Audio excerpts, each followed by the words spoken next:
Have you ever wondered what happens beyond a country's coastline, where no nation claims authority or ownership? This intriguing question leads us to explore the concept of the high seas, an essential part of international maritime law. The high seas refer to those parts of the oceans that lie beyond the territorial waters of any nation, typically 12 nautical miles from the shore. Beyond this point, no single country owns the waters.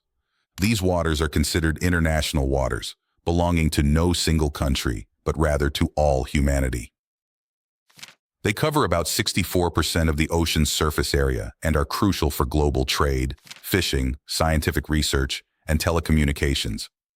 The concept of the high seas is rooted in the principle of freedom of the seas, which dates back centuries and has evolved through international treaties and customary law. This means that anyone can sail, fish, or explore these waters without the permission of any coastal state. For example, imagine a cargo ship traveling from China to the United States. As it crosses the Pacific Ocean, it sails through the high seas, where no nation can claim exclusive rights over the waters or the air above them. This freedom allows ships from any country to travel between ports worldwide, facilitating global trade and commerce. The high seas are home to an incredible diversity of life. Think of the largest creatures on Earth, like blue whales, or the tiniest plankton, which are the foundation of the marine food web. These waters provide critical habitats for countless species. For instance, migratory fish like tuna travel across vast ocean distances, and many seabirds rely on the high seas for feeding. This biodiversity is essential for maintaining the health of our planet, as marine life plays a significant role in carbon absorption, which helps mitigate climate change. But with such freedom comes challenges. One major issue is overfishing. Since no single country has jurisdiction, it's difficult to enforce sustainable fishing practices.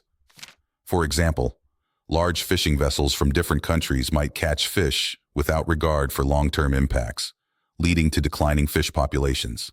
This can disrupt the entire marine ecosystem and affect people who rely on these fish for their livelihoods. Piracy is another problem that can occur on the high seas. While it might sound like something from a movie, modern piracy is a serious threat. Pirates attack ships to steal cargo, hold crews for ransom, and cause significant economic losses.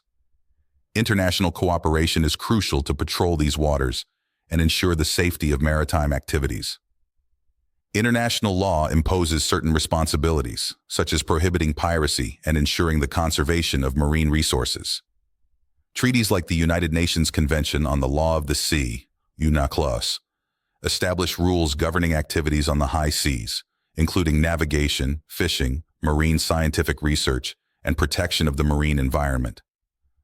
UNCLOS, adopted in 1982, defines the rights and responsibilities of nations concerning the use and management of the oceans. It establishes exclusive economic zones, EEZs, extending 200 nautical miles from a country's coastline, beyond which the high seas begin.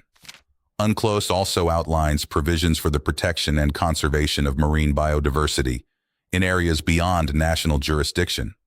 In conclusion, the concept of the high seas is fundamental to understanding how international law governs the vast expanses of the world's oceans.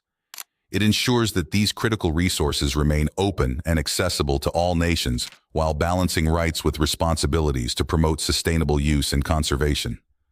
Understanding the high seas is essential for grasping global maritime issues and their implications for international relations, environmental conservation, and economic development.